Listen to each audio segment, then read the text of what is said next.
Shalom uvracha, lechol hatzofim והצופות, Shavua Tov.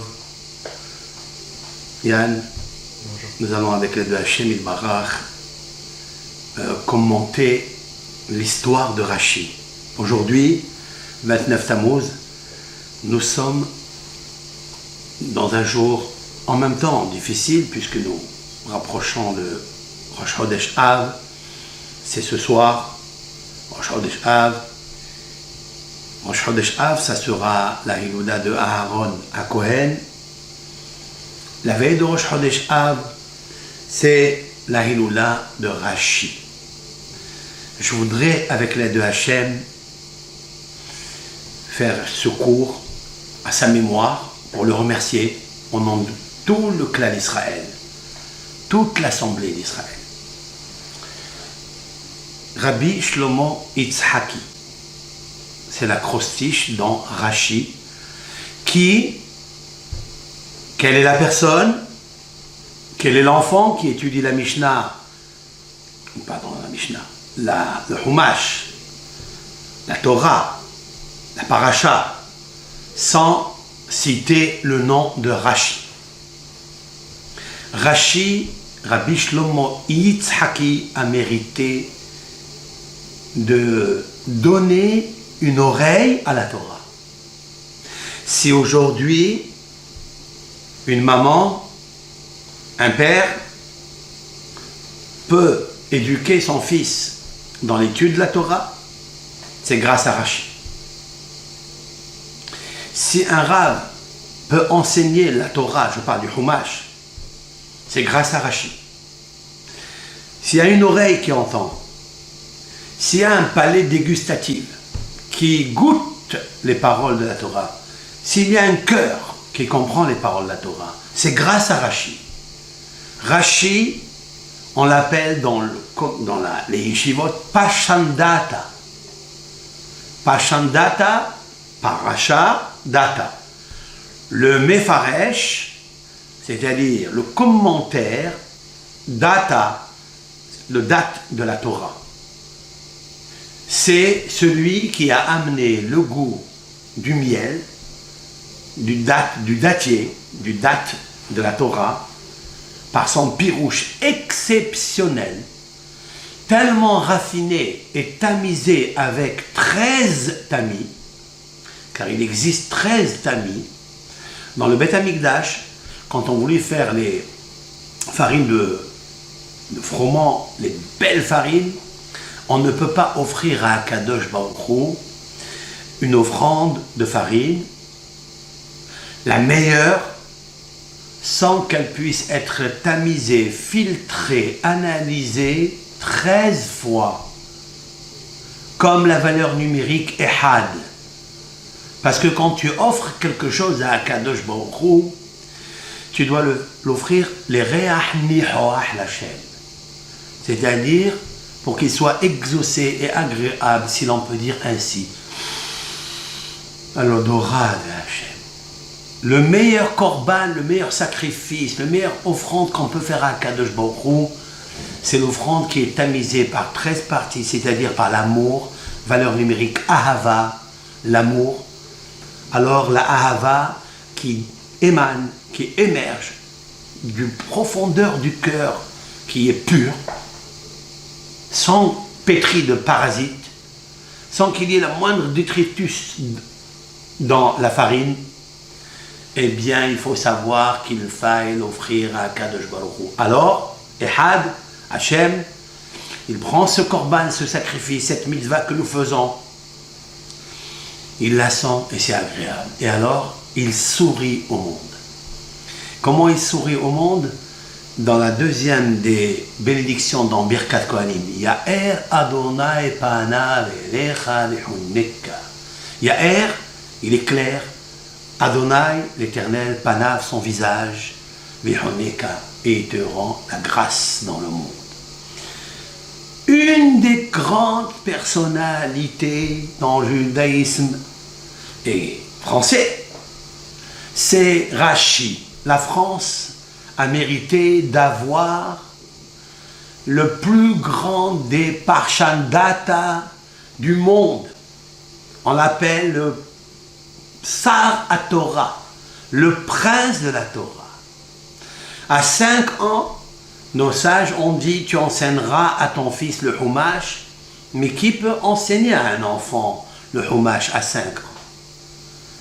Le Humash est quelque chose d'extrêmement fermé, compliqué.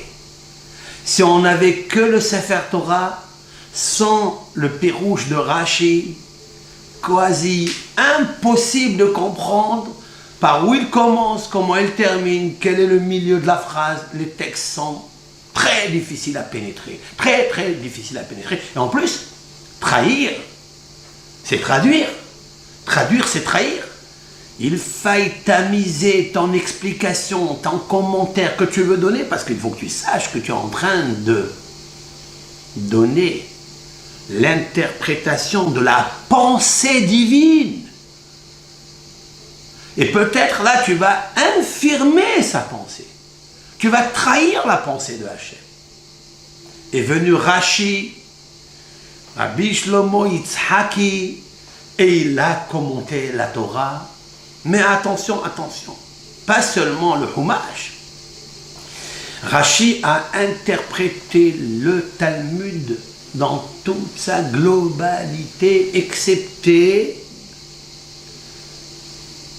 la Masechet Pesachim, dans son 10e chapitre, au milieu, Rashi est décédé.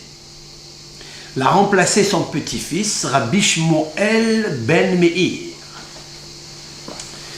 qui était un des enfants de Rashi, donc un petit-fils de Rashi, puisqu'il avait des filles, et ces filles se sont mariées avec des grands Talmidei Chachamim, et ils ont donné, ne serait-ce que Rabbeinu Tam, Rabbeinu Yaakov Tam. Qui ne connaît pas Rabbeinu Tam? Très très très très érudit, grande Kedusha. Il a donné aussi Rabbi Meir. Rabbi Meir a donné Rabbi Shmuel, et son petit-fils de Rashi, du côté de Meir, il a donné l'explication dans le 10e Pérec de Pesachim. C'est-à-dire que Rashi est mort à Pesach, quoi. Ça n'a rien à voir. Mais qu'est-ce que c'est Pesach? C'est quoi la Masechet Pesachim? La Masechet Pesachim, c'est la gloire de Hachem Yitbarach. La Masechet Pesachim, la fête de Pesach, le mois de Nissan, en quintessence, c'est qu'il est la gloire de Akadosh Baruch Hu. Son peuple est sorti d'Égypte et Akadosh Baruch Hu a eu la gloire, puisque le monde entier a dit Il Gaddal, Il Kadash, que le nom de Hachem Yitbarach, il est grandi. Oui, Hachem Yitbarach, il est grand, grand, grand, grand, grand. Quand est-ce qu'il est grand? 210 ans d'Égypte, d'esclavage. Et puis Akadosh Baruch Hu, il fait sortir le peuple Israël, le peuple élu, comme il est marqué, au Béné Israël yotzim beyad Rama.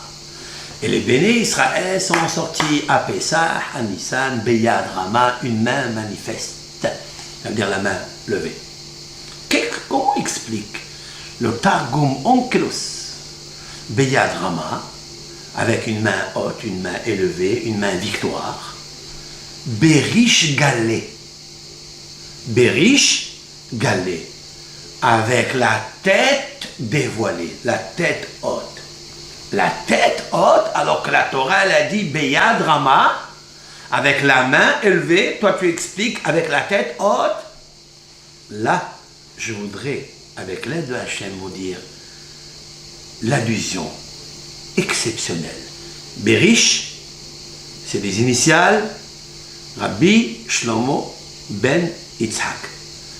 Rabbi Shlomo ben Yitzhak. C'est Rashi. Oui, Rashi, oui. C'est la tête pensante des commentaires de la Torah. C'est celui qui a Berish, les initiales, l'acronyme, l'acrostiche. Rabbi Shimon ben Yitzhak Galé, il a dévoilé. Giloui. Giloui est égal à l'explication de Mégalé, le dévoilement. Il a dévoilé la Torah et lui a donné un sens. Il lui a donné une pensée, c'est la tête, Rashi. Il lui a donné la tête, il lui a donné la pensée, il lui a donné des oreilles, il lui a donné des yeux, il lui a donné un parfum par l'odorat, il lui a donné le goût par la bouche. Rashi. Beyad Rama, il a écrit ça avec une main très élevée. Oui, c'est la main de Rashi, avec la tête de Rashi, qui a dévoilé Hakadosh Baruch Hu. Juste ici, je voudrais vous dire quelque chose. Idgadal Vidkadash Shemer Rabba. C'est les initiales Verashi. Verashi. Yud, Idgadal. Les initiales. Idgadal. Veidkadash.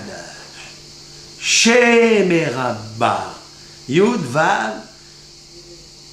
Shin, Resh. Shin, Resh, Yud. Rashi, Verashi, c'est qui a dévoilé, plus grand dévoilement pour le peuple d'Israël, c'est Rashi. C'est le prince de la Torah, le prince des commentateurs de la Torah. Il a expliqué de Bereshit jusqu'à l'Énécole Israël. Jusqu'à la fin, il a expliqué Rashi, la Torah. Hakadosh Baruch Hu a gratifié, a donné un cadeau d'une grande Neshama, un grand luminaire qui a éclairé la Torah écrite et la Torah orale. Le Talmud et la Mishnah, c'est Rashi. Et bien sûr, juste Rashi, je voulais dire quelque chose sur Rashi. Bereshit. Qu'est-ce qu'a vu Rashi de s'atteler, de s'évertuer pour donner naissance à l'explication authentique de la pensée de Dieu? Qui lui a donné cette chance-là? Pourquoi il lui a fait une chose pareille? Il allait expliquer la Torah. Bereshit. Bereshit. Bet. Resh. Aleph, Shin, Yud, Tav. 6 mots. 6 lettres, pardon. 6 lettres. À l'intérieur, vous trouverez le Resh, vous trouverez le Shin, et vous trouverez le Yud. Rashi. Qu'est-ce qui reste? Aleph, Bet, Tav. Avot. C'est quoi Avot? Les pères. Rashi est un père du judaïsme. C'est notre père du judaïsme. Voilà pourquoi Rashi quittera ce monde juste la veille de Rosh Chodesh Av pour nous dire que je vais vous laisser un père extraordinaire. Ce soir, c'est Rosh Chodesh Av, Sheyahafoch Oto HaKadosh Baruch Hu Me'avela Le'or Gadol Me'yagol Le'simha, que Hachem il le transforme à ce mois de Av, de l'angoisse à la joie, de l'obscurité à la lumière de la Torah, à la lumière de ce grand candélabre qu'est Rashi. Comme si Rashi était lié avec la mort de Aharon à Kohen, qui est donc mort ce soir, comme ce soir, Rosh Chodesh Av, comme l'a écrit ou dans la paracha de la semaine. C'est le seul où la Torah a expliqué 5e mois, le premier du mois, c'est qui? Notre père Aaron. Et voilà que Rashi, dans l'acrostiche et l'acronyme du mot Bereshit, vous trouverez Shit, Resh, Rabbeinu, Shlomo, Yitzhaki. C'est Rashi. Et il a laissé aussi Aleph, Bet, Av. Aleph, Bet, Av. C'est un père. Tav, de Torah. Il est le père des commentateurs de la Torah. C'est mon seul repère. Si quelqu'un étudie Rashi sur la paracha, tout le Rashi, chaque semaine, alors, m'a dit mon maître, il connaîtra la moitié ou le 3/4 de tout le Talmud. Les conclusions halachiques et midrashiques du Talmud, il peut les connaître au bout du doigt, par cœur, s'il s'habitue à étudier Rashi. Combien de secrets il y a dans les mots de Rashi? Combien chaque lettre est à sa place, avec justesse et justice, avec une profondeur et en même temps une délicatesse dans le texte le plus complexe de la Torah. La participation d'un investissement que Rashi a fait pour éclairer la Torah de Akadosh Baruch Hu. N'est-ce pas le plus grand Kiddush Hashem? N'est-ce pas qu'on peut dire sur Rashi? Rashi, c'est l'anagramme du mot Yachar, celui qui est droit. Car celui qui est droit, c'est celui qui prend son cœur et son cerveau et l'investit pour la Torah, uniquement pour la Torah. Et Rashi a fait quelque chose d'extraordinaire. Combien ses lèvres bougent. Combien ses lèvres bougent. Sa neshama bouge. Combien les tzaddikim étudient Rashi dans le Gan Eden avec Rashi. Pourquoi je vous dis une chose pareille? Si d'habitude je traduis et j'essaye d'expliquer dans les Hilulot des tzaddikim, là je m'installe. Là, on ne parle pas de n'importe quel commentateur, quel rabbin antérieur du Moyen-Âge, puisque Rashi est né en 1040, il est décédé en 1104, c'est-à-dire qu'il a vécu 65 années. 65 années. Pas plus, pas moins. En 65 années, on va dire qu'il a commencé Rashi, allez, on va dire à 10 ans. Hein? Ça veut dire 55 années d'investissement de la Torah pour nous donner le meilleur commentaire, bien filtré, bien analysé, vraiment le plus grand, mais succulent que l'on puisse avoir dans notre table, sur notre table. Le Rav Shach, Rabbi Eliezer Manshach, celui qui est décédé, le fondateur de Yeshivat Ponovitch avec Rabbi Yaakov, avec Yosef Kahlman, le Rosh Yeshiva, donc Rav Shach a dit que toute personne, écoutez-moi bien, qui veut le Shalom Bayit dans la maison, c'est un juif, un Ben Israël, qui a ce titre extraordinaire, puisque la Torah, elle termine avec Israël. La Torah termine avec le mot Israël, c'est-à-dire on nous parle à nous. Quel patrimoine, quelle richesse, quelle sagesse. Un Ben Israël, il s'appelle Israël. Qu'est-ce que c'est Israël? Yachar El. C'est la dichotomie. Israël, Yud, Shin, Resh, Yachar, droit, El. Rashi, El. Si quelqu'un, il étudie Rashi, il faut qu'il sache qu'il aura toujours le Shalom Bayit. Étant donné que j'ajoute sur le Rav Shach, c'est qu'il s'appelle Shlomo. C'est quoi Shlomo? Shlomo, c'est le sage. Mais Shlomo, c'est Mi Shea Shalom Shelo. Shir Hashirim Asher Li Shlomo. Qu'est-ce qu'il chante, Shir Hashirim Asher Li Shlomo? Rashi. Comment il explique Rashi? Ce n'est pas Shlomo Ameler qui parle. C'est un Shlomo Ameler qui dit voilà ce que chante Shlomo, Dieu, qui s'appelle Shlomo. Celui qui va avoir le shalom chez lui à la maison, il étudie Rashi. Aujourd'hui, vous avez des traductions de Rashi simultanées, mot à mot. Nous pouvons nous enrichir. Seulement, il nous faut employer le système cérébrospinal rachidien. Rachidien. Oh, le liquide rachidien, Rashi, il a bien liquéfié l'explication de la Torah.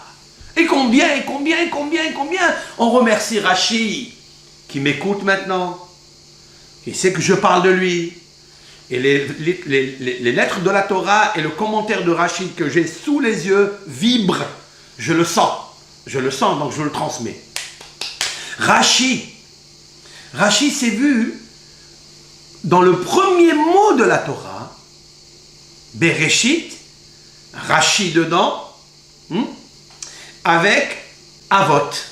Il fait partie des pères de la nation juive.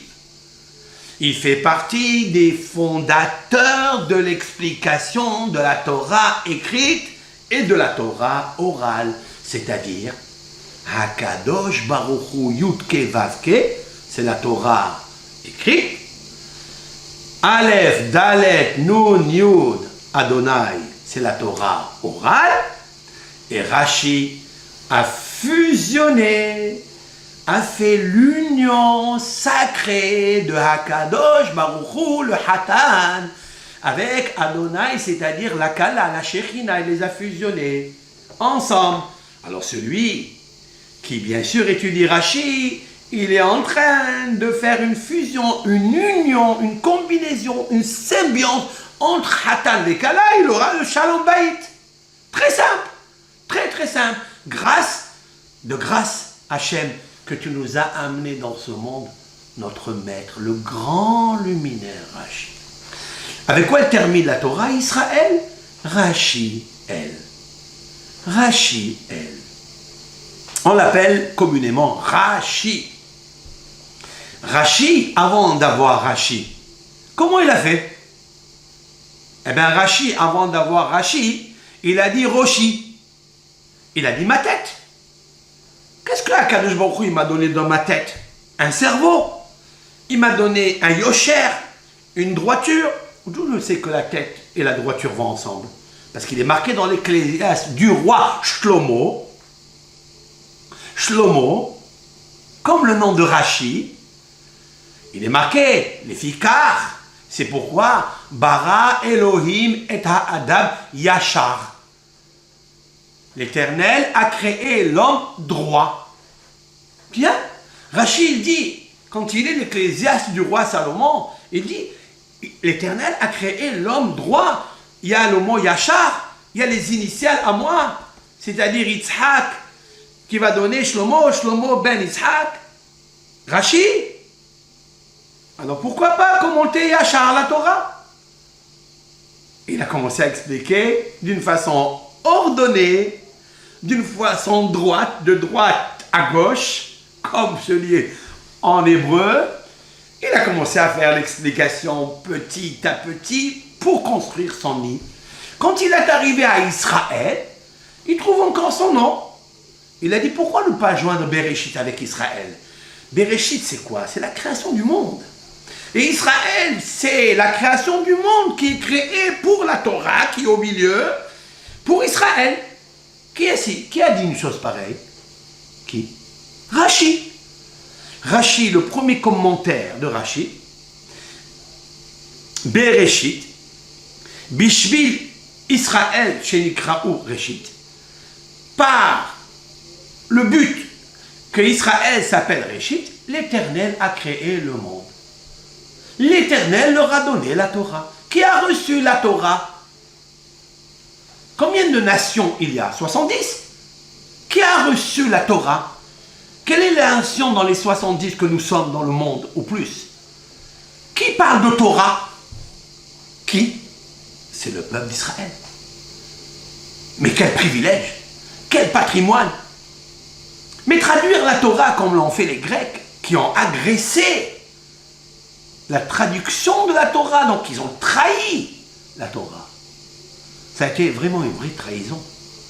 Rashi est venu, il a fait des oreilles à la Torah, des yeux à la Torah, un odorat parfumé de grâce à Hachem, agréable à Hachem, avec un goût succulent de tous les pirouchim, matamim de Shabbat.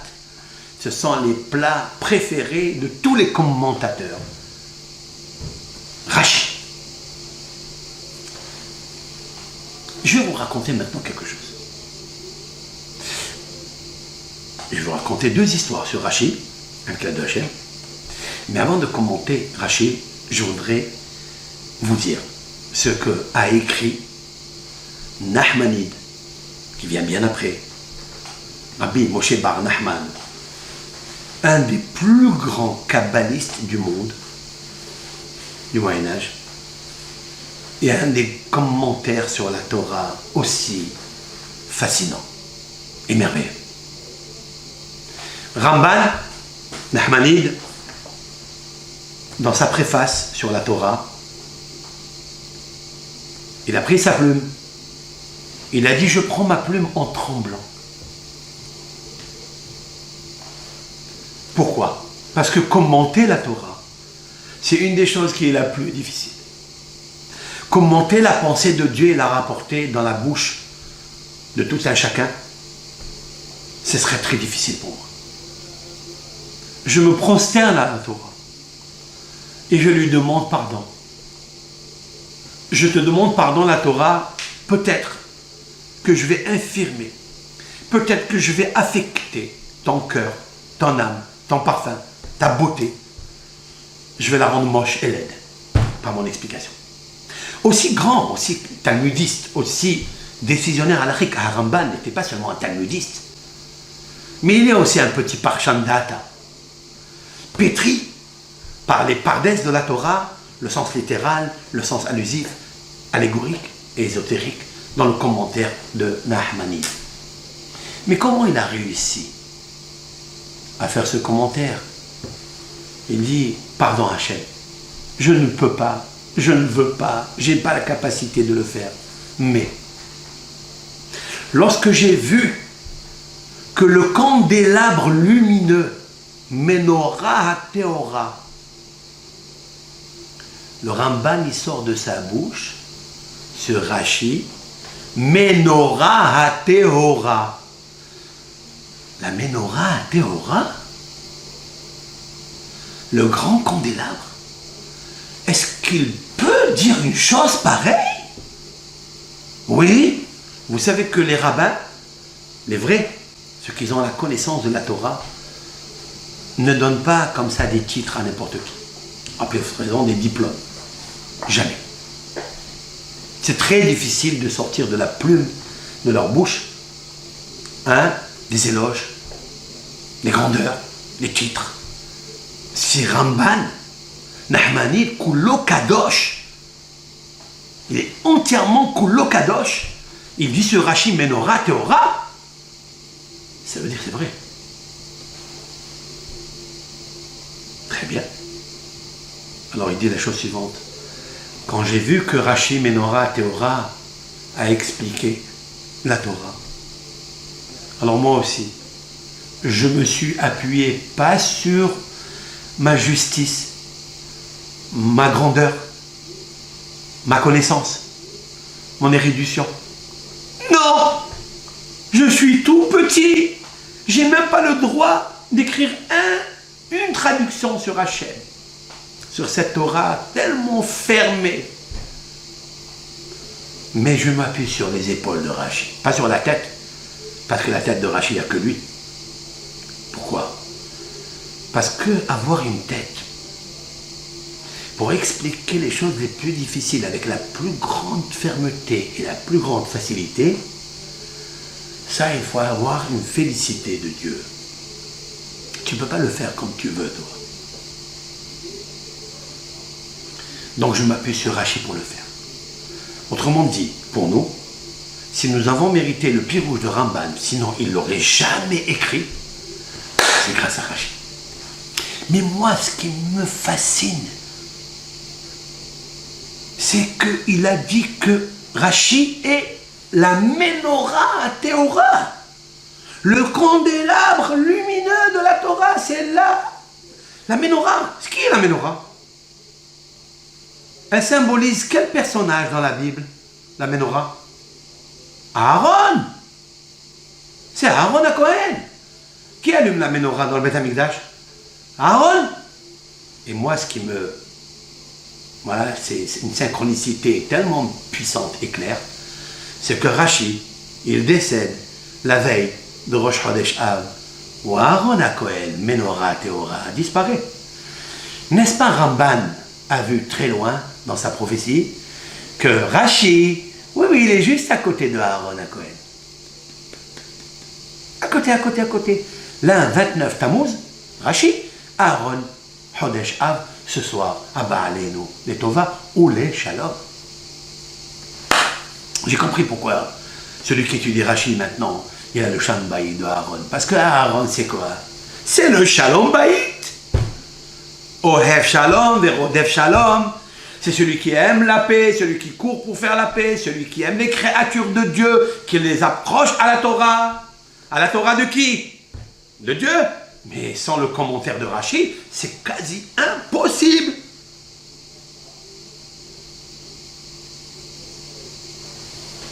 Voilà donc une synchronisation entre la Neshama de Rashi avec la Neshama de Aaron. Avec Rashi, que je dirais, il a amené la paix dans le monde par son commentaire. Lorsque tous les commentateurs essayent d'expliquer certains mots en plus a priori dans la Torah, où ils trouvent finalement la source intarissable qui donne la réponse pour étancher leur soif? Rashi. Lorsqu'ils regardent la plume de Rashi, chaque lettre, chaque mot est là à sa place avec des commentaires différents, les exemplarités, les traçabilités que Rashi rapporte dans le texte. Tout cela répondait, c'est des réponses à des questions. Rabbi Yaakov Abessera, Sidna Tzaddik Rabbi Yaakov Abessera de mémoire bénie, il a dit que chaque Rashi est une réponse à une question sous-jacente dans le texte, que ça soit dans la Torah écrite ou la Torah orale. Avant de continuer, je voudrais ajouter, Rabotai, vous croyez que Rashi, aussi grand qu'il soit,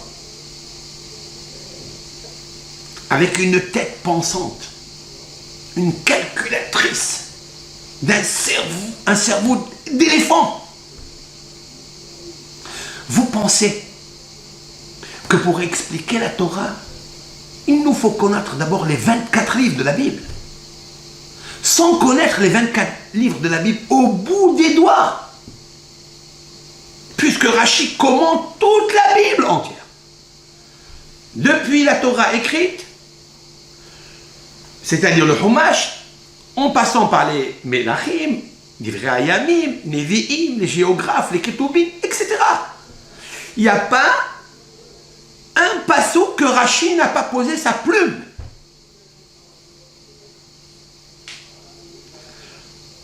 Donc, quand il a commencé à expliquer le Chumash,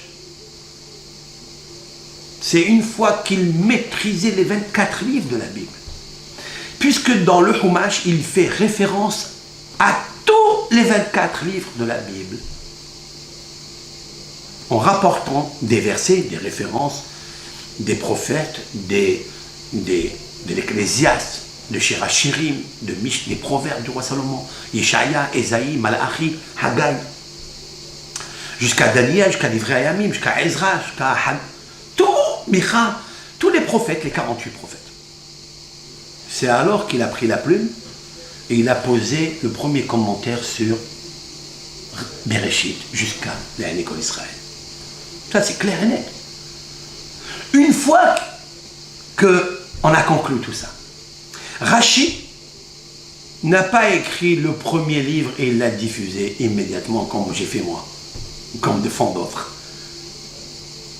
C'est d'avoir le bénéfice du dévoilement de ton commentaire immédiatement, qui est quelque chose de très erroné d'ailleurs. Rashi a tamisé son commentaire 7 fois. Il a écrit la première Mahzor, la première version de Rashi dans le Contras. Contras Rashi. Ce sont des feuillets, des carnets, des cahiers. Il a pris ça, il a révisé, il a dit non, c'est pas bon. C'est pas bon. Il a refait une deuxième édition. Enfin, une deuxième version. Un deuxième commentaire. Il a dit ça c'est bien, c'est bien. Il a dit attends, je le diffuse. Il a dit non. Je sais que le peuple d'Israël entier va voir mon pirouche.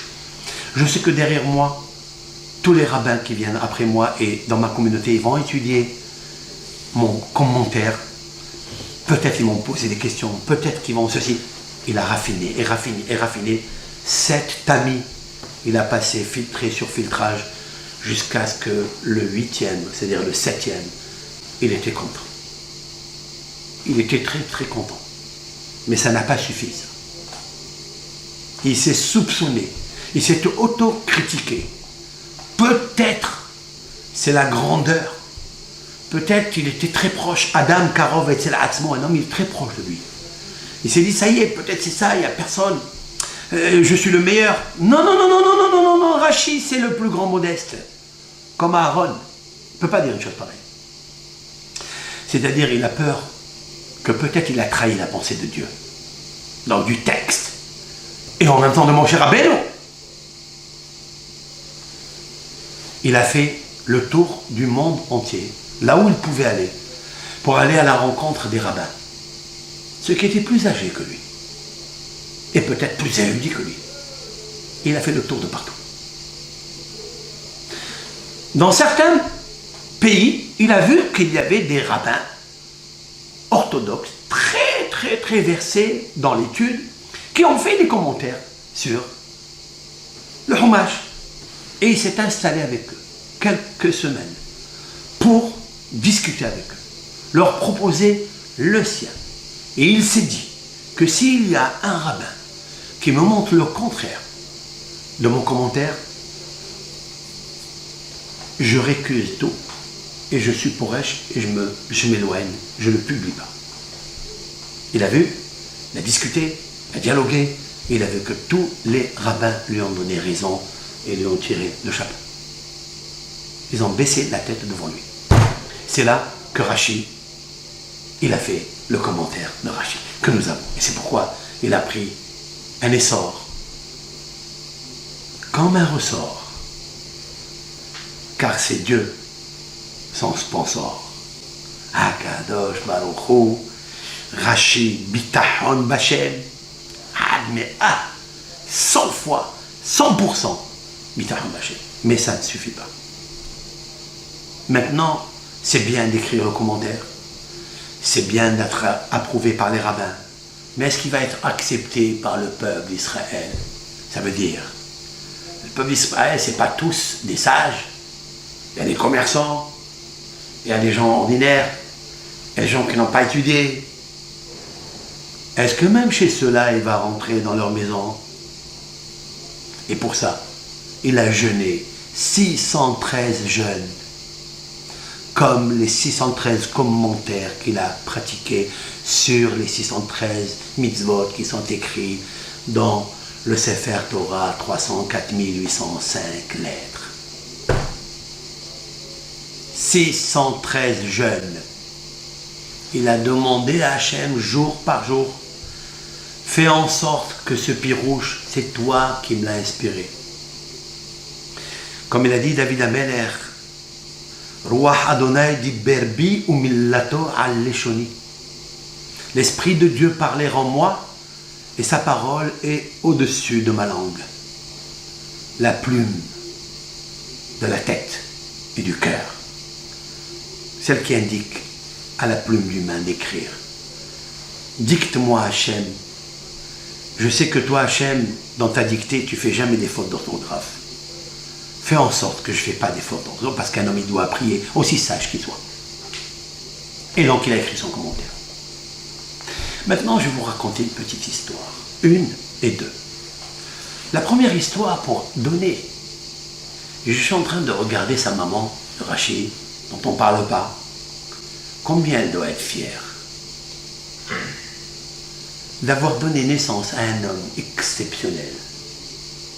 Combien toutes les mamans voudraient avoir un enfant comme Rachid, l'éclaireur, le bâtisseur des commentaires, le prince des commentateurs de la Bible. Combien une femme pleurait 613 larmes pour avoir un enfant comme Rachid. Alors vous pensez qu'on a un enfant comme ça, un cadeau du ciel? Non, non, non, non, non. Il nous faut des sacrifices des fois, des grands sacrifices. C'est d'offrir sa personne, c'est d'offrir son âme des fois pour le peuple d'Israël. Et autrement dit pour Dieu, pour Hachem Yitbarach. Gadal vit kadash et meraba, que ton nom Sois exalté, sois grandi, ton nom, ton grand nom, Hachem. Pour arriver à ça, il faut des sacrifices. C'est vrai? Alors viens, on va voir qu'est-ce qu'a fait son père. Vous connaissez l'histoire. Son père s'appelle Yitzhak. Yitzhak, qu'est-ce qu'il était Yitzhak? Il était un rabbin? Certes, c'était un rabbin, mais il était administrateur, shamash, de la synagogue à Troyes.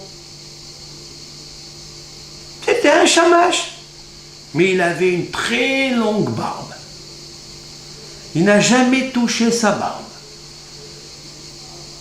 Le poil de la barbe, il ne l'a jamais taillé ni avec un couteau, ni avec un ciseau, ni avec rien du tout.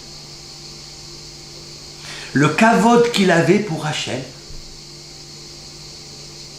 le respect qu'il avait dans la synagogue. Il balayait toute la synagogue avec le balai. Il a rangé les tables, comme Yoshua ben Nun. Mais lorsqu'il arrivait au Hechal, il prenait sa barbe et il nettoyait le Hechal, les poils, les détritus, les dépôts qui se posent sur les nappes du Hechal avec sa barbe. Yeah. C'est bizarre quand même. Pourquoi? Parce que le Hechal, c'est l'endroit où il y a la Torah. Quel respect on doit avoir quand le Sefer Torah sort du Hechal? Combien on doit se taire?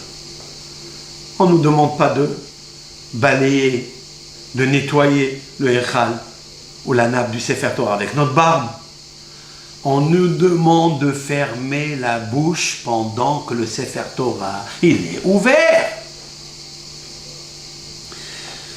Yitzhak, le père de Rashi, avait un respect de Hachem, Yitbarach et de la Torah incontable. Très bien. Il avait un mérite aussi, il a reçu de père en fils un joyau, une pierre précieuse, unique en son genre, avec des facettes de couleurs, des éclats magnifiques, majestueux, très belles comme l'œuf d'une autruche.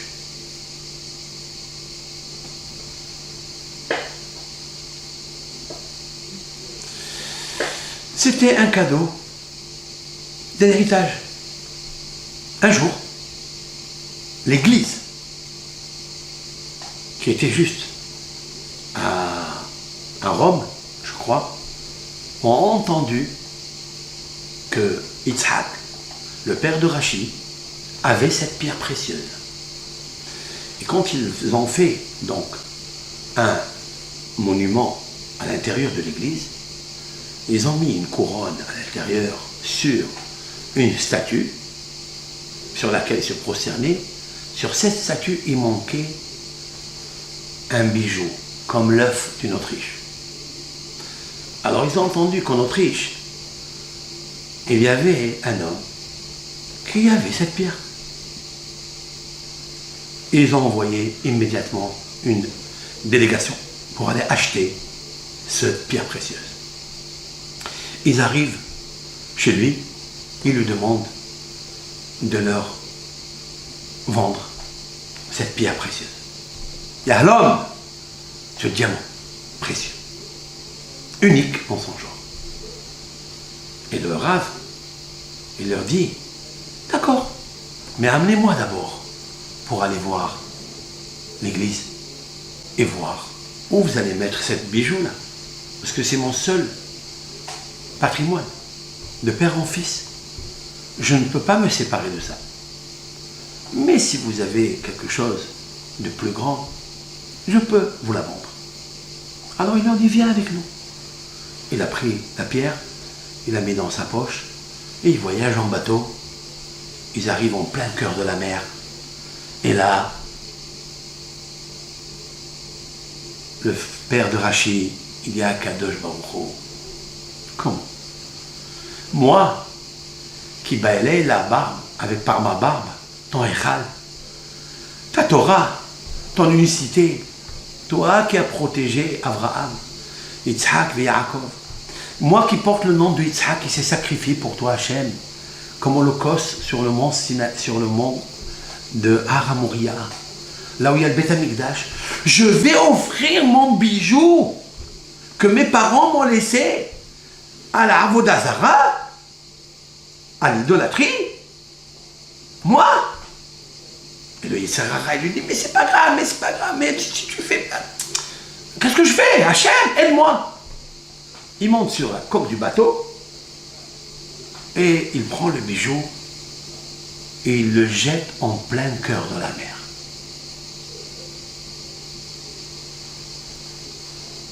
Et puis il fait une hatsaga, c'est-à-dire il fait un scénario comme si il lui était tombé de la main.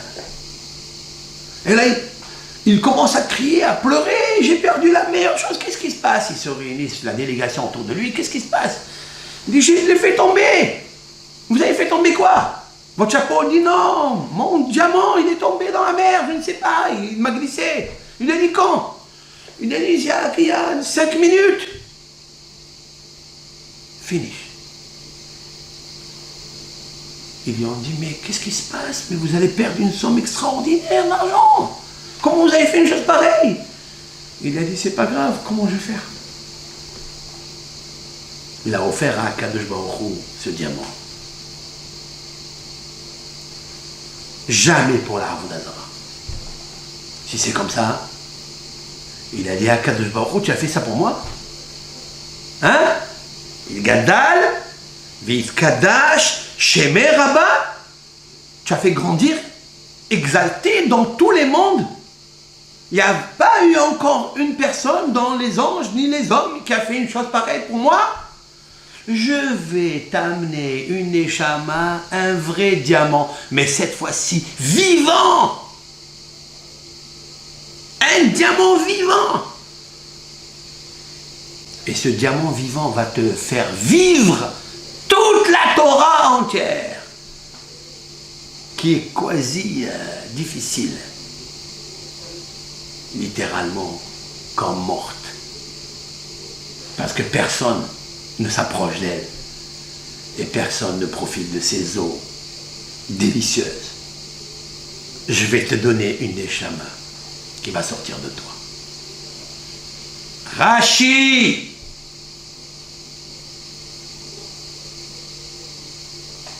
Oui, Rashi. Il a commenté toute la Torah. Seulement, je vais vous dire quelque chose là. Et ce que je vous dis là, c'est fait maison. Je voudrais que vous le reteniez très très bien. Une personne ne sort jamais comme ça. Elle n'est pas érudite. Monument. Parshandata, le plus grand. Vous savez pourquoi Parshandata? Parce que le mot Parshandata, c'est parash. C'est quoi parash? C'est séparé. Le père, il s'est séparé de quelque chose de tellement inestimable qu'il a jeté à la mer. Il s'est séparé de toute la richesse qu'il avait. Perishut, parash.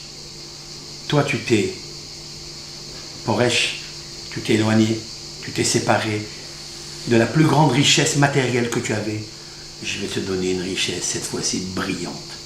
Pas seulement avec 30 éclats, mais avec 613 éclats. C'est Rashi. Mais maintenant, je vais vous dire pourquoi, en fait. Comment on débute une chose pareille? Vous savez, qu'est-ce qu'il a fait le père de Rashi? Il a balayé avec sa barbe le Hechal. C'est quoi le Hechal? C'est l'arche. Quelle est la valeur numérique de Hechal? Ensemble. He, 5. Yud, 10. 15. Chaf, 20. Ça fait 35. La Med, 30. Ça fait 65. 65 ans Rashi a vécu. 65 ans Rashi a vécu. Parce que le père Yitzhak a fait le kavod à Adonai. Aleph, Dalet, Nun, Yud. Valeur numérique, 65. Hechal, 65. Mezouza, 65. Voilà une mezouza vivante. Voilà un diamant vivant. 65 ans Rashi, pas plus, pas moins, parce qu'il a atteint le summum de la Shekhinah.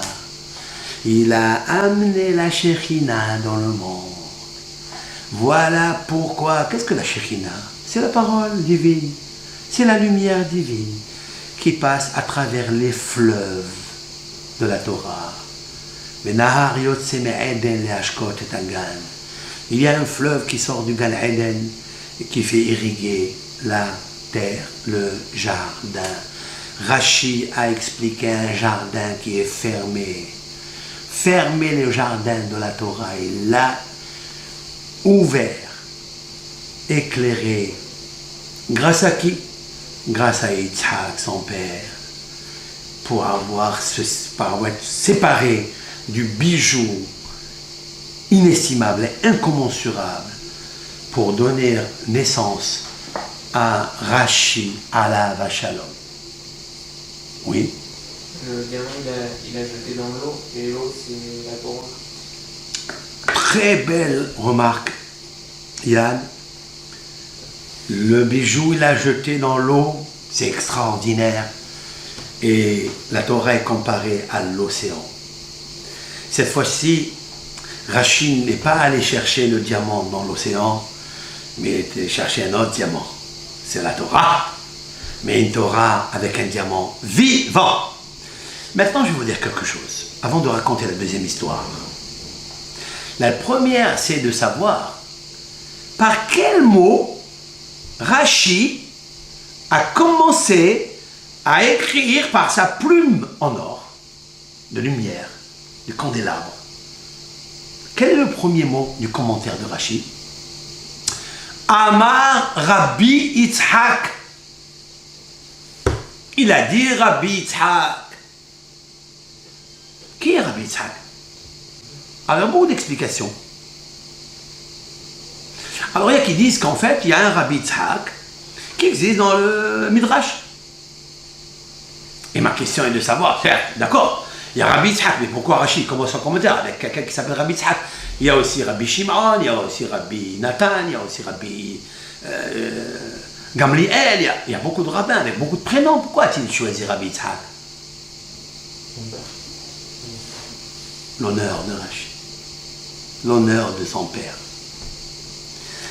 Si grâce à son père il est sorti parce qu'il s'est séparé du joyau qu'il a jeté dans la mer, quand je commence à traduire la mer, l'océan de la Torah, pour enlever toute l'amertume de tous les commentateurs qui viennent après pour l'explication réelle et authentique, véridique de la Torah, il faut commencer par le père, quand même.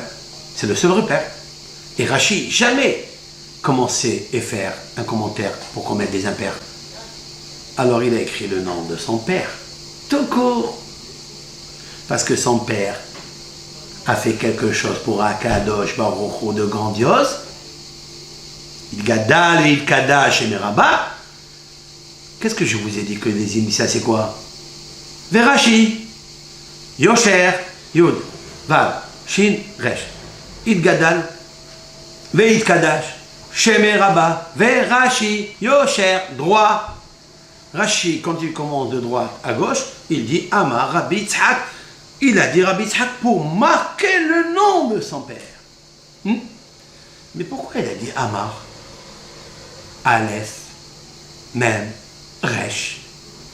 Pourquoi Amar Rabbi Yitzhak? Amar, c'est les initiales. El Malé Rahamim. Dieu rempli de miséricorde. Regarde Hachem Itbarach, mon père, il a fait tout pour te glorifier à toi et perdre sa fortune, pour ne pas rendre la gloire à l'idolâtrie que tu détestes. Alors, je commence par toi, Hachem. Aleph, Mem, Resh. El Malé Rahamim. Toi, Akadosh Baruch Hu, plein de miséricorde.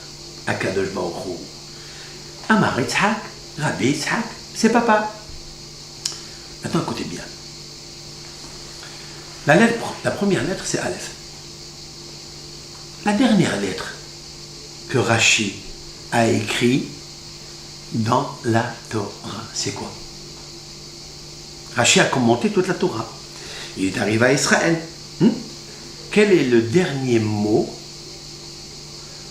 et avec quelle lettre Rashi termine ce mot dans la fin et la conclusion de son commentaire? C'est quoi? Le Tav, la lettre Tav. Tav.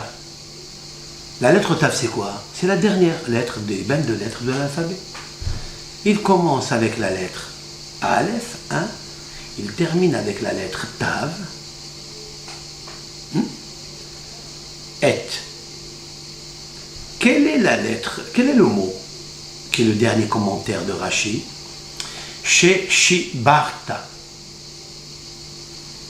Que tu as cassé. De quoi s'agit-il? Le texte plus haut nous dit, l'avant-dernier passouk de la Torah, Ulchol hayad hazaka, en parlant de Moshe Rabbeinu. Moshe Rabbeinu a accompagné comme un vrai patron, guide spirituel, le peuple d'Israël dans le désert. Il les a fait sortir, il a fait des miracles. Ulchol hayad hazaka. Et à tous les miracles qu'il a fait, Moshe Rabbeinu. Et Rachid expliquait. C'est quoi Yad HaZaka? C'est la Torah. Que Moshe Rabbeinu a fait descendre du Har Sinaï. Mais aussi qu'il a cassé. La première qu'il a cassée. Moshe Rabbeinu s'est peiné pendant 40 jours et 40 jours et 40 nuits pour recevoir cette Torah. Sans manger et sans boire. Hachem lui fait un cadeau exceptionnel. Il prend le saphir, les tables de la loi en saphir, Hachem grave dessus les 10 commandements, il les donne entre les mains de Moshe, il lui dit, je te les donne à toi, c'est à toi, prends-la. Moshe Rabbeinu, il descend, il voit que le peuple d'Israël, il fait le veau d'or, avec la musique et avec la joie. Il est en train de faire la Avodah Zara. C'est vrai? Qu'est-ce que fait Moshe? Lorsque quelqu'un il a un beau cadre, un beau vase, qu'est-ce qu'il fait? Il le garde. Il remonte à Arsina, il le garde là-bas. Il dit, bon, quand ils feront Teshuvah, qu'est-ce qu'il a fait Moshe? Il a dit, Ben Israël ne mérite pas. Ils font de l'Avodah Zara. Ils font l'idolâtrie. Il a jeté les tables de la loi qui se sont brisées en 1000 morceaux. Il a dit exactement 613 morceaux. Parce que chaque loi s'est envolée. 3485 lettres se sont envolées avec les 613 joyaux de la Torah, les mitzvot. Mon cher Rabbeinu, il fait une chose pareille, Dieu va être d'accord avec lui. L'Éternel, il lui a dit, Hazak ou Baruch, Yashar Kohacha, Rashi. Yashar kohar sheshibata. Oui? Yashar kohar sheshibata. C'est quoi? Yashar, tu es droit, mon cher Rabbeinu, que tu as cassé. Et Rachid termine avec Tav.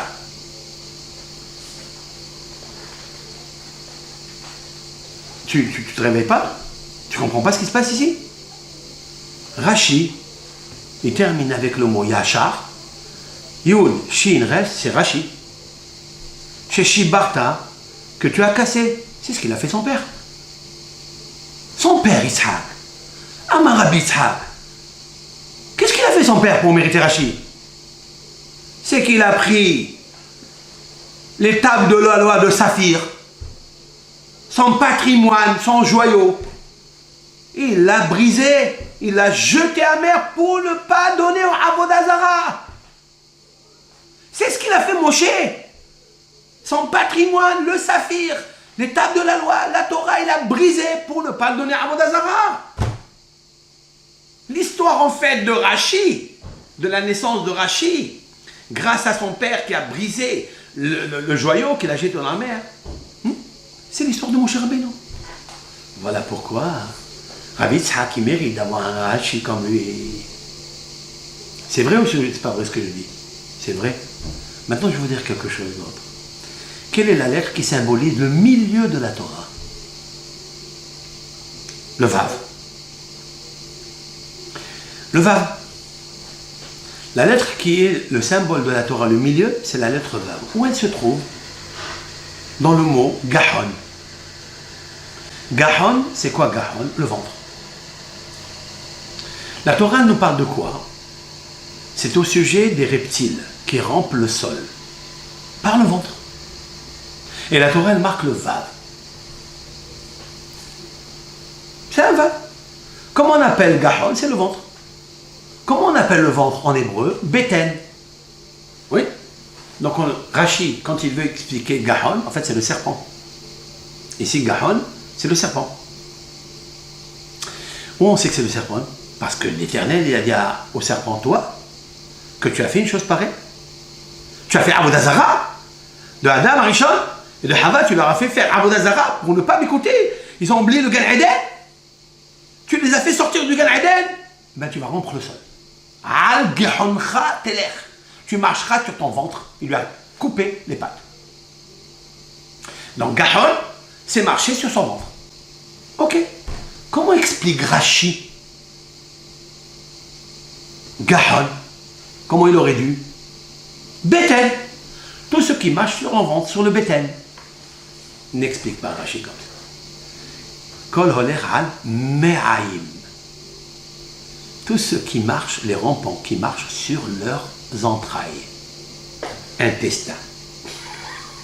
Pourquoi? Gahon, c'est le ventre. Pourquoi Rashi, il a changé? Il a écrit Me'aim en commençant par le même.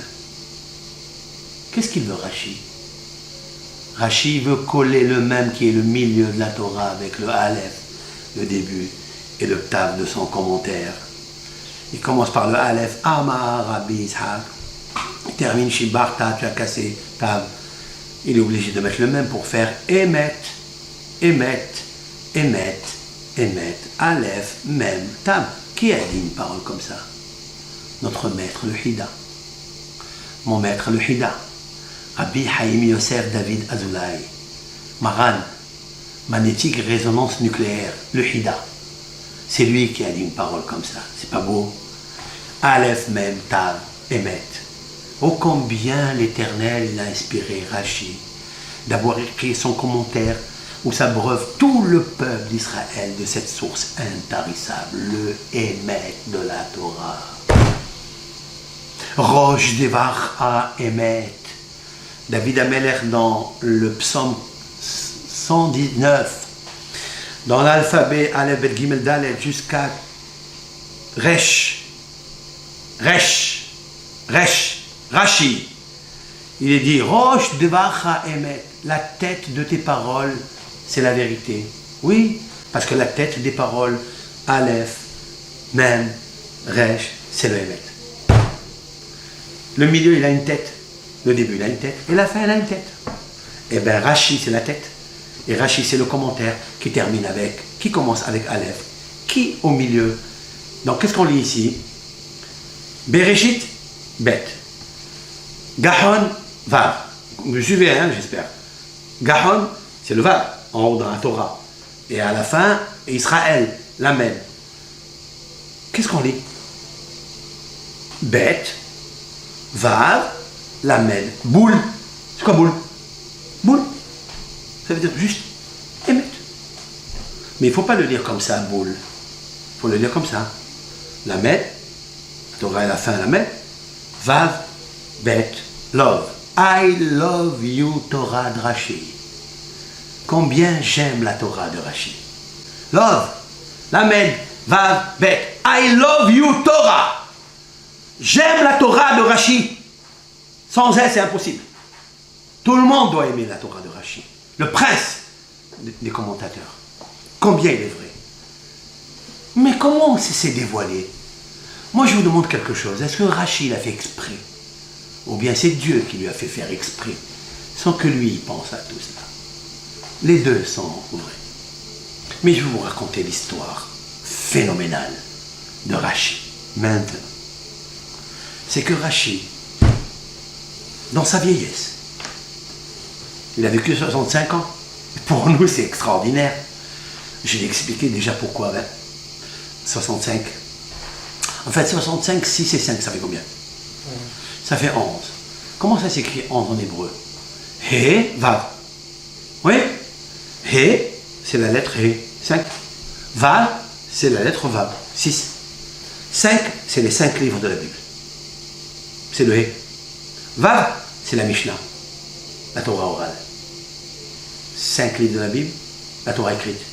Vav, les 6 traités de la Mishnah. Vav, Rashi a expliqué en 65 ans qui est la valeur numérique théosophique de 11, c'est-à-dire 6 et 5. 5 la Torah écrite, Vav la Torah orale. Voilà ce qu'est Rashi. Mais l'histoire de Rashi est encore plus fascinante que l'on pense. C'est que Rashi a rêvé, a fait un rêve majestueux. Rashi rêve parce qu'il demande à Hachem, et on a le droit, j'ai appris de là qu'on a le droit de demander à Hachem, qui va être mon voisin dans le Gan Eden? Je voudrais connaître Hachem. Rashi, il supplie Hachem, son père. Rashi est le modeste des modestes. La Torah de Hachem, elle est dans sa bouche et dans son cœur. Et dans sa plume. Il dit Hachem, montre-moi s'il te plaît, qui va être mon voisin Gan Eden. Cette question, elle est permise. Vous savez pourquoi? Parce que Rabbi Shimon ben Yochai, dans le Zohar, a ouvert la porte de l'autorisation. C'est permis. Car il s'est permis de demander à Hachem qui était son voisin dans Gan Eden. Qu'est-ce qu'il lui a répondu Hachem? Le prophète Ahiya Sheloni, un des plus grands prophètes de l'histoire juive. Ahiya Sheloni, au temps de Yerovam ben Nevat. Et Rabbi Shimon bar Yochai explique Rama Mipano dans Sha'ar Gilgulim, et le Hida le Arizal explique que c'est le Gilgul de Ahiya Sheloni, Rabbi Shimon bar Yochai. Pourquoi? Parce que Ahiya Shiloni avait donné l'accord par écrit à Yerovam ben Nevat de créer les autels en dehors de Jérusalem. Ce qui faisait une confrontation directe avec Shlomo HaMelech. Et même qu'il n'avait pas pensé que ça allait tourner mal. Mais la pensée est grave. Et l'écriture reste. Est gravée dans le texte. La pensée est grave. Grave, pas grave. Grave, gravée. Et Rabbi Shimon a dû combattre l'idolâtrie. Par quel commentaire a commencé Rabbi Shimon bar Yochai à expliquer la Satora du Zohar lumineuse? Par l'idolâtrie. Il a fait un commentaire sur le pasuk El Nechar, de ne pas avoir un Dieu étranger. Pourquoi il a commencé par ça? Parce qu'il a voulu réparer ce qu'a fait son âme. Seigneur, Ahiya Shulani, Ahiya Sheloni. C'est vrai? Mais Rashbi, c'est l'anagramme du mot quoi? Rabbi Shimon bar Yochai. C'est le même anagramme c'est le même lettre acrostiche de Rabbi Shlomo ben Yitzhak.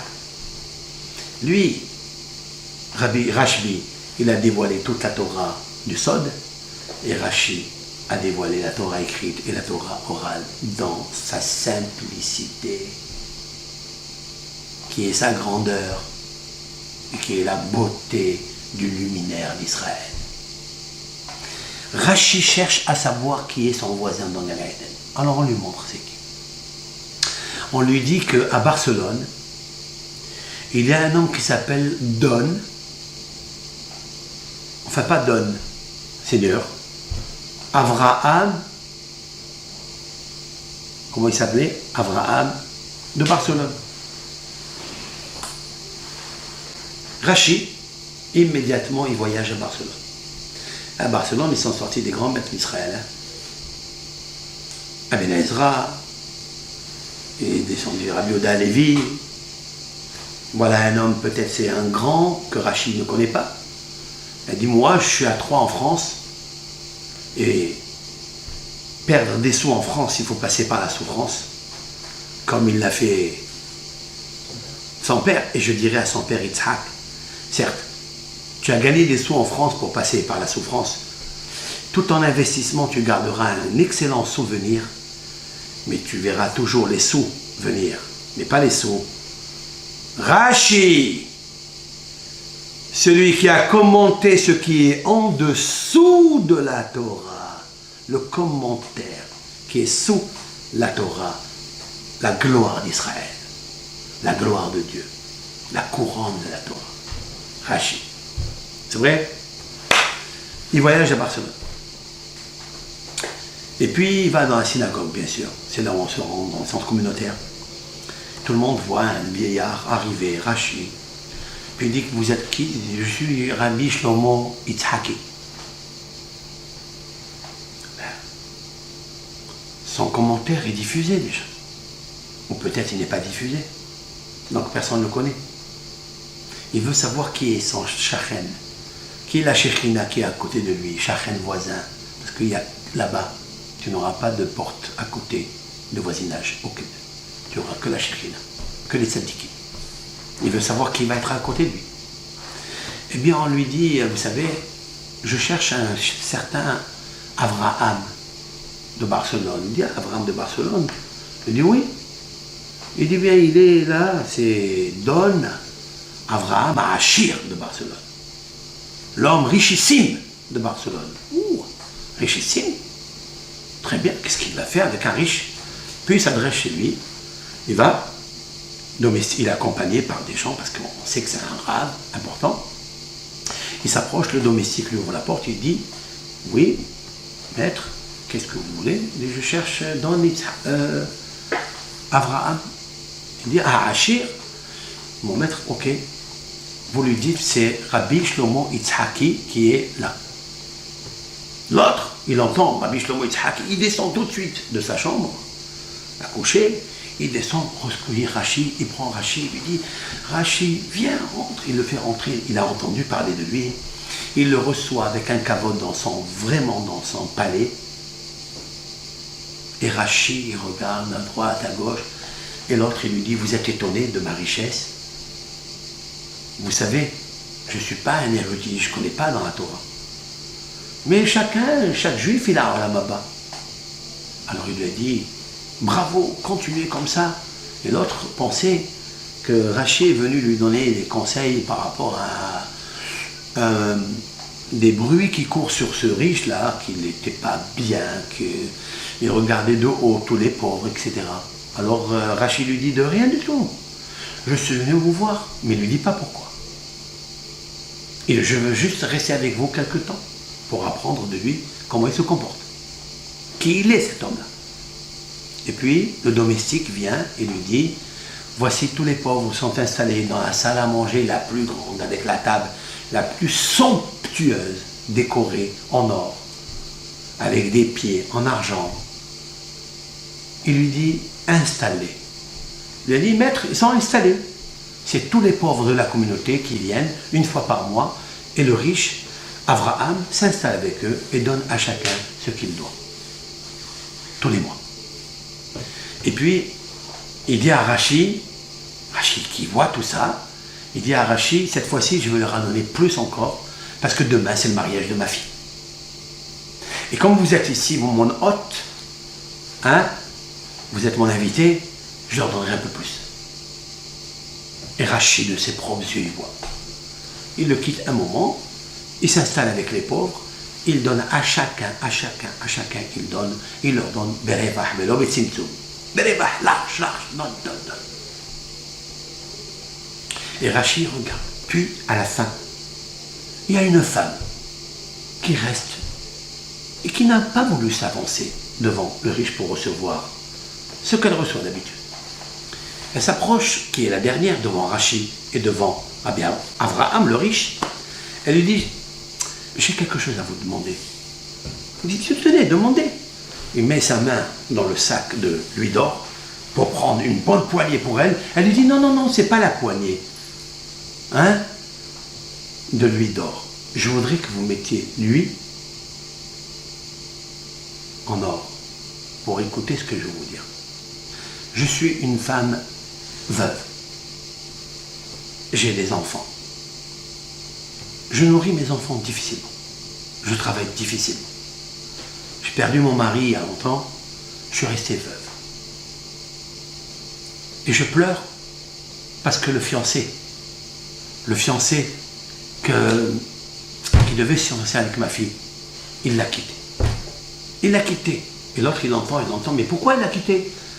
On peut le ramener parce que je pensais que ce fiancé allait être une aide dans ma maison pour me supporter mes enfants, supporter financièrement, bien sûr, et m'aider, lui et ma fille. Mais voilà que ce fiancé a rencontré une fille qui est très riche et il a abandonné la mienne. Alors l'autre, il lui dit, mais dites-moi où il est. Si à cause de l'argent, je vous donne un sac de louis d'or. Elle lui dit, non, je pense que c'est impossible. C'est votre fiancé qui va se marier avec votre fille. C'était mon ex. J'entre. Le Abraham entend, et Rachi entend une chose pareille.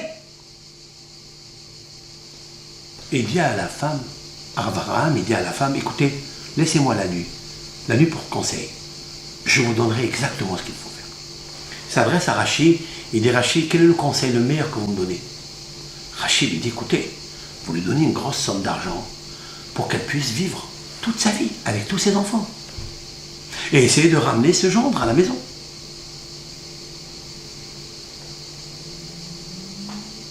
Il a dit, demain c'est le mariage. Demain on fera le mariage de ma fille. Très bien. Rachi, il se refuse, puisqu'il lui donne le conseil de rendre le gendre. Mais Abraham n'accepte pas. Il dit, demain c'est le mariage de ma fille. Donc on est obligé d'être tous à la roupa. Bien sûr, les invités habillés en smoking, les habillés, la kala, elle arrive avec une robe en soie exceptionnelle.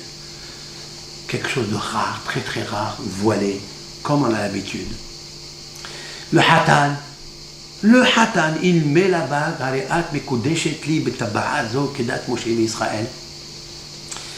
et qu'est-ce qu'il est étonné, le hatan, de voir que ça n'est pas la fille d'Abraham. C'est la fille de l'orpheline, de la veuve. Il dit, tu es Léa, la fille de Sarah. Elle lui dit oui. Il lui met quand même la bague.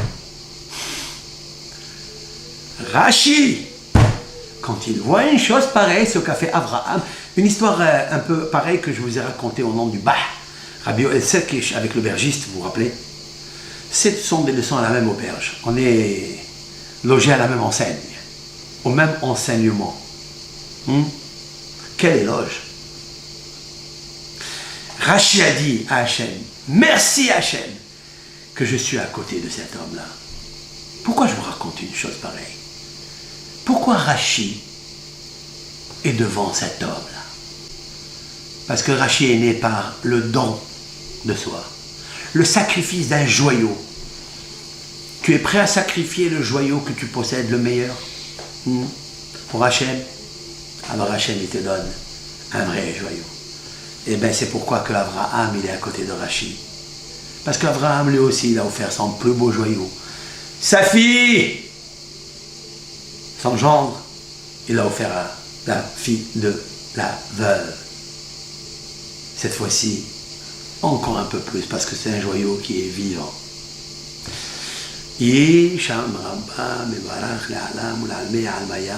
Puis ce cours-là, grandir le nom de Akadosh Baruch Hu, Yitkadal, Yitkadal, Shemerabba.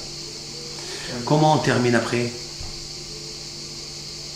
Nos sages disent dans le Talmud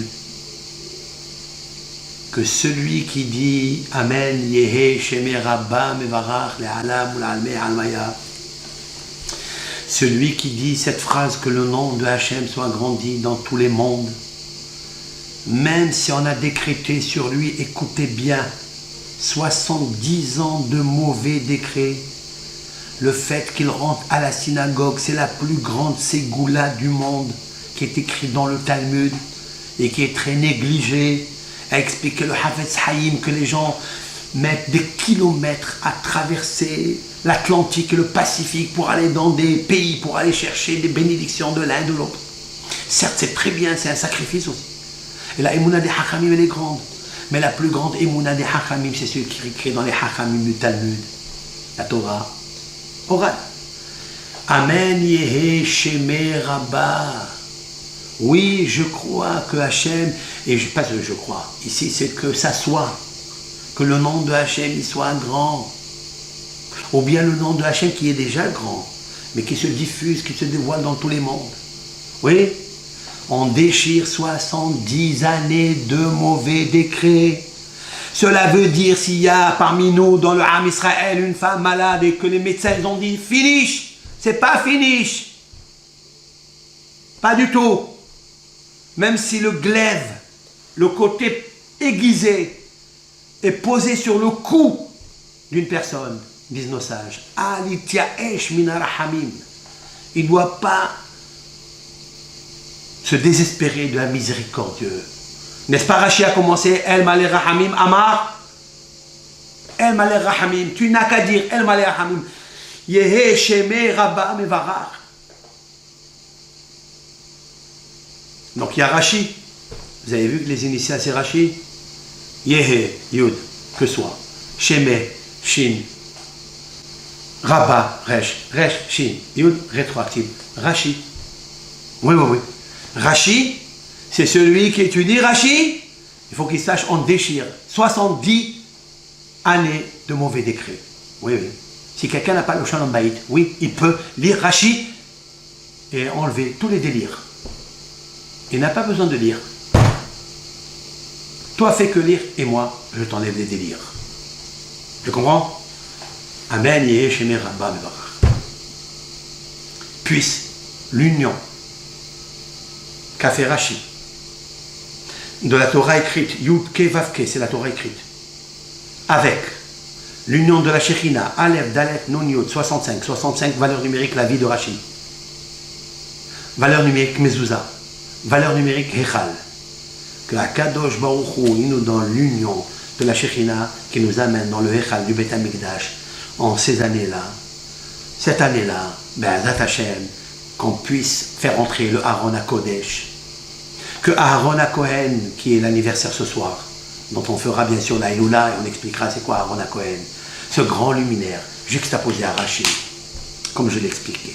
Kol Tov Lachem, Bracha Ve'atzacha, Shalom Bayit Lechol Am Israël, qu'on ait la Emouna et qu'on enlève toutes les obscurités, toutes les forces négatives, qu'on les diffuse, qu'on les fuse dans le Yam, Mimtsolot Yam, dans les océans qui se plongent là-bas, comme a plongé le joyau de Rabbi Yitzhak, père de Rachi, pour obtenir le plus grand joyau, Mashiach Tzidkenu, notre Mashiach, Melech HaMashiach, Bisrout Rachi, Pashandata, le meilleur, le plus grand commandateur de la Bible, que son mérite se déverse sur le Ham Israël, Bechol Bayit ou Bayit, Bechol Bayit ou Bayit, Tzlaha, Yeshua, Tzlaha, Parnasa, Refoua, tout pour le Ham Israël, tout. Bisrout Rachi, Amen, Keni Ratso.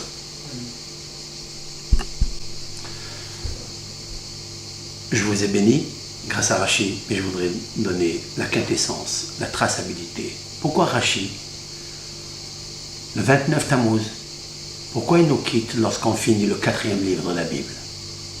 Matot ou Masaé? Matot, ce sont les tribus d'Israël. Masaé, c'est les voyages.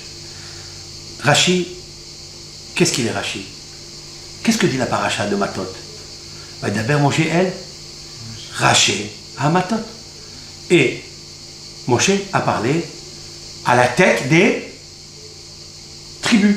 Pourquoi il n'a pas dit les Nisi'im, les Ekenim, les Nevi'im? Tout le monde pose la question. Mais avec l'aide de votre serviteur, juste petit comme je suis, je voudrais vous dire, Akadosh Baruch Hu, il a marqué le nom de Rachi dans cette paracha. Parce que Raché, c'est fait exprès. Resh, Shin, Aleph, Yud. Ani, Aleph, c'est Ani, moi. Resh, Rabbi, Shin, Shlomo, Yud, Yitzhaki. Ani, Rabbi, Shlomo, Yitzhaki. Je suis. Par allusion, mon cher Rabbeinu, il nous dit dans la même paracha, Aaron, Chodesh Av, et Rachi aussi en même temps. Les deux, Masaé, ils vont voyager, ils vont monter dans l'endroit le plus idyllique, le plus merveilleux du Gan Eden. Leur place est le Shalom à côté de Akadosh Baruch. יהי שם השם מבורך מעתה ועד עולם, והשם יתברך, השם עוד לעמו ייתן, אדוני יברך את עמו בשלום. אמן.